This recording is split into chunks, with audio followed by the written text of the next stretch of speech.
They were noble. They were fearless. They sat at a table with no head, where all were equal and justice reigned. But were the Knights of the Round Table ever real? Or is this just a medieval myth that grew larger with every telling?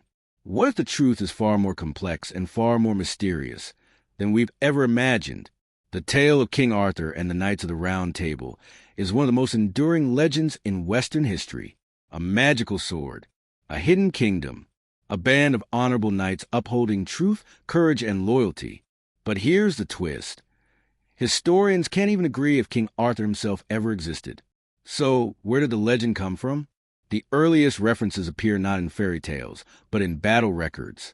In the 6th century, a British monk named Gildas wrote of a great warrior who defended Britain from invading Saxons. Later, Geoffrey of Monmouth, in the 12th century, turned that warrior into King Arthur. And suddenly, the Round Table was born. But what exactly was a Round Table? Unlike traditional courts where a hierarchy ruled, Arthur's table had no head and no foot, a radical symbol of equality among knights. Each knight was equal in voice, in mission, and in worth.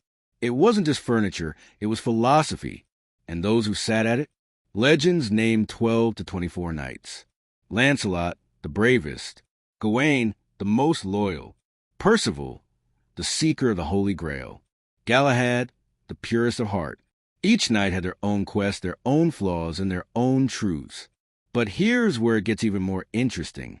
Some historians believe the Round Table may have real-world origins.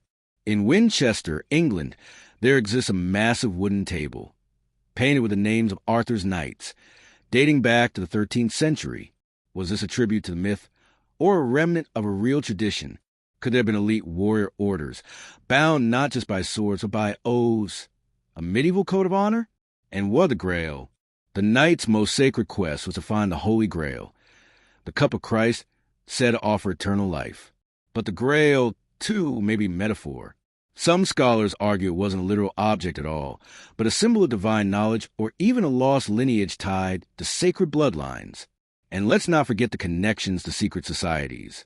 Many see the Round Table as a precursor to groups like the Freemasons, fraternal orders with secret rituals, spiritual goals, and deep roots in ancient traditions, where the tales of the knights actually coded histories, passed down through story to preserve deeper truths.